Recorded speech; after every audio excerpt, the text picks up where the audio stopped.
تاریخ میں کچھ شخصیات ایسی ہوتی ہیں نا جن کا نام ایک ہی وقت میں فتح، تباہی، علم، انصاف، مطلب بہت سی متضاد چیزوں سے جڑا ہوتا ہے۔ آج ہم ایک ایسے ہی حکمران کی کہانی میں گہرائی سے اتر رہے ہیں، سلطان محمود غزنوی۔ ایک ایسا نام جسے برے صغیر کا ہر بچہ جانتا ہے، لیکن شاید اس طرح نہیں جانتا جس طرح جاننا چاہیے۔ تو آج ہم یہ سمجھنے کی کوشش کریں گے کہ ایک عظیم فاتح کے پیچھے چھپا ہوا انسان کیسا تھا۔ بالکل، اور یہ کہانی شروع ہوتی ہے ایک بہت ہی دلچسپ موڑ سے۔ دیکھیں، جب ہم محمود غزنوی کا نام سنتے ہیں تو فوراً ذہن میں ہندوستان پر حملے آتے ہیں، لیکن ان کی کہانی کا جو اصل میدان تھا وہ وسطی ایشیا میں تیار ہو رہا تھا۔ یہ سمجھنا بہت ضروری ہے۔ وہ ایک سیاسی خلا میں ابھرے تھے۔ ان کے والد سبکتگین نے سامانی سلطنت کے سائے میں اپنی طاقت بڑھائی تھی۔ جب محمود تخت پر بیٹھے تو وہ سامانی سلطنت اپنی آخری سانس لے رہی تھی، اور انہوں نے اس خلا کو بھرا؟ جی، نہ صرف بھرا بلکہ اپنی ایک آزاد اور تاریخ بدل دینے والی سلطنت کی بنیاد رکھی۔ تو آئیے اسی نقطے سے شروع کرتے ہیں۔ 971 عیسوی میں غزنی یعنی آج کے افغانستان میں ان کی پیدائش ہوئی۔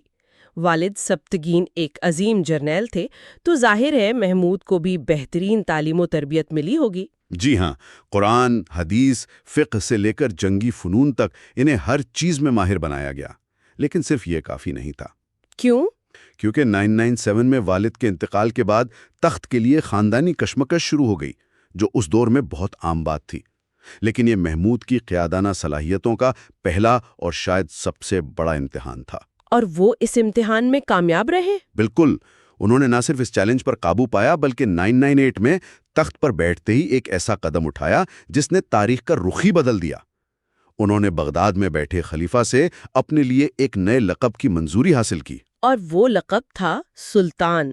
ہم یہ تو سنتے ہیں کہ وہ پہلے سلطان تھے، لیکن اس کا اصل مطلب کیا تھا؟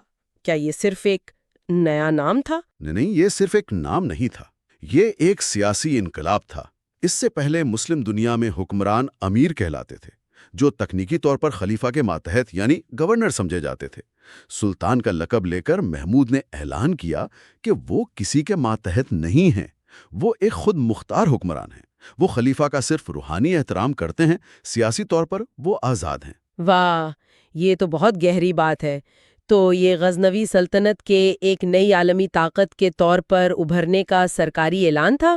بالکل، یہ اصل گیم چینجر تھا۔ اس نے آنے والی صدیوں کے لیے مسلم دنیا میں سیاست کی شکل ہی بدل کر رکھ دی۔ اچھا، تو سلطان بننے کے بعد ان کی نظریں ہندوستان کی طرف گئیں۔ 17 حملے، یہ عدد سن کر پہلا خیال یہی آتا ہے کہ مقصد صرف لوٹ مار اور دولت اکٹھا کرنا ہوگا۔ ہمارے ذرائع اس عام تاثر کو چیلنج کرتے ہیں یا اس کی تصدیق؟ ایک بہت اہم سوال ہے، اور اس کا جواب سیدھا سادہ نہیں ہے۔ ذرائع ہمیں 3 بنیادی مقاصد بتاتے ہیں۔ ایک، بت پرستی کا خاتمہ۔ دوسرا، ہندوستان میں موجود مسلمانوں کی مدد کرنا جو مقامی راجاؤں کے ظلم کا شکار تھے۔ اور تیسرا، اسلام کی اشاعت۔ یہ ان کا بیانیہ تھا۔ لیکن بہت سے جدید مورخین کہتے ہیں کہ اصل مقصد دولت کا حصول ہی تھا۔ وہ کہتے ہیں کہ اس دور کے مندر صرف عبادت گاہیں نہیں تھے، بلکہ بہت بڑے معاشی مراکز، بینک اور خزانے تھے۔ تو کیا یہ ممکن نہیں کہ مذہبی جواز سیاسی اور معاشی مقاصد کے لیے ایک پردہ تھا؟ آپ نے بالکل صحیح نقطہ اٹھایا ہے، اور سچ پوچھے تو یہ دونوں چیزیں ایک دوسرے سے الگ نہیں ہیں۔ اس دور کی ذہنیت کو سمجھنا ضروری ہے۔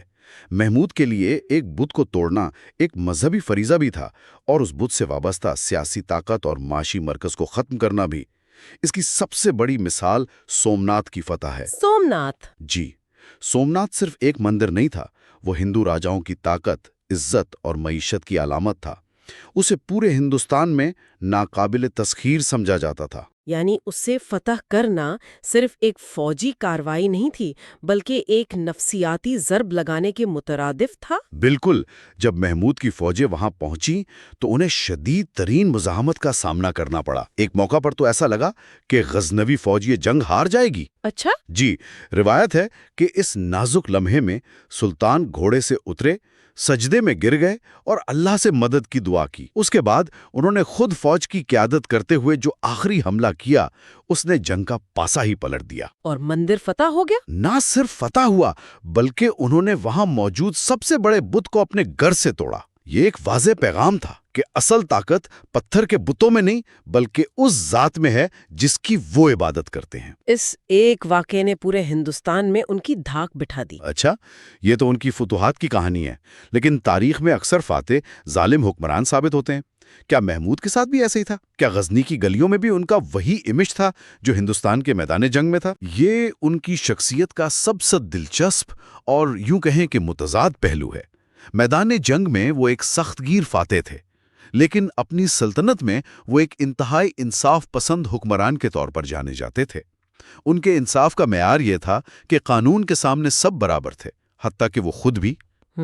یہ تو بڑی بات ہے۔ ایک مشہور واقعہ ہے کہ وہ اکثر رات کو بھیس بدل کر شہر کی گلیوں میں گھومتے تھے تاکہ اپنی رعایا کے مسائل کو براہ راست سمجھ سکیں۔ لیکن صرف انصاف ہی تو کافی نہیں ہوتا، ایک سلطنت کو عظیم بنانے کے لیے اور بھی بہت کچھ چاہیے ہوتا ہے نا؟ غزنی، جو آج ایک چھوٹا سا شہر ہے، ان کے دور میں دنیا کے عظیم ترین شہروں میں سے ایک کیسے بن گیا؟ اور یہاں آ کر محمود کی شخصیت کے دونوں رخ آپس میں جڑ جاتے ہیں۔ ہندوستان سے حاصل ہونے والی بے پناہ دولت نے غزنی کو اس قابل بنایا کہ وہ دنیا بھر کے بہترین دماغوں کو، عالموں، شاعروں اور فنکاروں کو اپنی طرف کھینچ سکے۔ اچھا، تو تلوار سے حاصل کی گئی دولت قلم اور علم کی طاقت کو بڑھا رہی تھی؟ بالکل۔ محمود نے غزنی کو صرف ایک فوجی چھاؤنی نہیں بلکہ علم و ادب کا ایک شاندار مرکز بنا دیا۔ اور اسی دربار سے وہ دو نام وابستہ ہوئے جنہیں آج 1000 سال بعد بھی دنیا جانتی ہے، البیرونی اور فردوسی۔ جی ہاں، ذرا تصور کریں، البیرونی جیسا عظیم سائنسدان، ریاضی دان اور مورخ محمود کے کہنے پر ہندوستان آیا۔ اس نے یہاں سنسکرت سیکھی، ہندوؤں کی مذہبی کتابوں کا مطالعہ کیا، یہاں کے جغرافیے ثقافت پر تحقیق کی، اور وہ شہر آفاق کتاب الہند لکھی، جو آج بھی ہندوستان کو سمجھنے کے لیے ایک بنیادی ماخذ مانی جاتی ہے۔ بالکل، یہ کسی سپر کمپیوٹر سے کم کارنامہ نہیں تھا۔ لیکن یہاں ایک اور دلچسپ سوال پیدا ہوتا ہے۔ فردوسی کا شاہ نامہ تو قدیم ایرانی بادشاہوں کی داستان ہے۔ ایک ترک نسل کا مسلمان حکمران فارسی ثقافت اور اسلام سے پہلے کی تاریخ کو زندہ کرنے میں اتنی دلچسپی کیوں لے رہا تھا؟ یہ ان کی اپنی شناخت سے متصادم نہیں تھا؟ یہ ایک شاندار سوال ہے، اور یہ محمود کی سیاسی ذہانت کو ظاہر کرتا ہے۔ وہ جانتے تھے کہ ایک بڑی سلطنت کو چلانے کے لیے صرف فوجی طاقت کافی نہیں، انہیں ایک منظم انتظامی ڈھانچہ چاہیے تھا، اور اس وقت سب سے بہترین ماڈل ایرانیوں کا تھا۔ شاہ نامہ کی سرپرستی کر کے وہ نہ صرف فارسی زبان بولنے والے طبقے کی حمایت حاصل کر رہے تھے بلکہ اپنی سلطنت کو ایک تہذیبی اور تاریخی گہرائی بھی دے رہے تھے۔ وہ ایک نئی مضبوط شناخت بنا رہے تھے۔ تو وہ ایک ہی وقت میں جنگجو بھی تھے، منتظم بھی اور علم کے سرپرست بھی۔ لیکن ان سب کرداروں کے پیچھے ایک انسان کے طور پر وہ کیسے تھے؟ ان کا اپنے مذہب سے کیسا تعلق تھا؟ ان کی زندگی کا یہ پہلو بھی بہت مضبوط تھا۔ ایک ایسا حکمران جس کی پوری زندگی میدان جنگ میں گزری، وہ انتہائی متقی اور عبادت گزار تھا۔ ان کا یہ معمول تھا کہ ہر بڑی جنگ سے پہلے وہ 2 رکعت نماز پڑھتے اور اللہ کے حضور گڑ گڑا کر فتح کی دعا کرتے۔ اور اپنی کامیابیوں کا سہرا کسے دیتے تھے؟ سال کی عمر میں ان کا انتقال ہوا۔ ان کی موت سے جڑا ایک واقعہ بہت مشہور ہے جو شاید ان کی پوری زندگی کا نچوڑ بیان کرتا ہے۔ جی، روایت ہے کہ اپنے آخری ایام میں انہوں نے حکم دیا کہ ان کی پوری زندگی کی کمائی، یعنی تمام ہیرے، جواہرات، سونا، چاندی، ان کے سامنے ایک قالین پر بچھا دیے جائیں۔ جب وہ بے شمار دولت کا انبار ان کے سامنے تھا تو وہ اسے دیکھتے رہے اور پھر پھوٹ پھوٹ کر رو پڑے۔ رو پڑے؟ کیوں؟ انہوں نے کہا، افسوس، میں یہ سب کچھ یہیں چھوڑ کے جا رہا ہوں۔ یہ ایک بہت ہی گہرا اور انسانی لمحہ ہے۔ ایک شخص جس نے یہ سب کچھ حاصل کرنے کے لیے پوری زندگی لگا دی، آخر میں اسی کی بے ثباتی پر آنسو بہا رہا ہے۔ بالکل، یہ واقعہ ہمیں یاد دلاتا ہے کہ ہر عظیم فاتح کے اندر بھی ایک عام انسان ہوتا ہے جسے موت اور فنا کا احساس ہوتا ہے۔ یہ لمحہ عام سلطان کی پوری شخصیت کو ایک نئے زاویے سے دیکھنے پر مجبور کرتا ہے۔ وہ جانتے تھے کہ جو کچھ انہوں نے تلوار سے حاصل کیا وہ عارضی ہے۔ تو اس ساری گفتگو کو سمیٹتے ہوئے ہم یہ کہہ سکتے ہیں کہ سلطان محمود غزنوی کی شخصیت کسی ایک خانے میں قید نہیں کی جا سکتی۔ وہ ایک عظیم فاتح سے، اسلام کے علمبردار بھی تھے، وہ ایک انصاف پسند حکمران تھے، اور ساتھ ہی علم و ادب کے ایسے سرپرست کہ جن کے بغیر شاید البرونی اور فردوسی کا کام ہم تک اس شکل میں نہ پہنچتا۔ جی، ان کی شخصیت ان تمام پہلوؤں کا ایک پیچیدہ اور دلچسپ امتزاج تھی۔ صحیح۔ اور آخر میں سامعین کے لیے ایک سوال چھوڑتے ہیں۔ سلطان محمود غزنوی رحمۃ اللہ علیہ کی زندگی ہمیں سوچنے پر مجبور کرتی ہے کہ کسی حکمران کی اصل میراث کیا ہوتی ہے۔ کیا وہ وسیع سلطنت اور جمع شدہ خزانے ہیں جو وقت کی دھول میں گم ہو جاتے ہیں، یا پھر وہ علمی اور تہذیبی اثرات ہیں جیسے البرونی کی کتاب الہند یا فردوسی کا شاہنامہ جو صدیوں بعد بھی انسانیت کے ذہن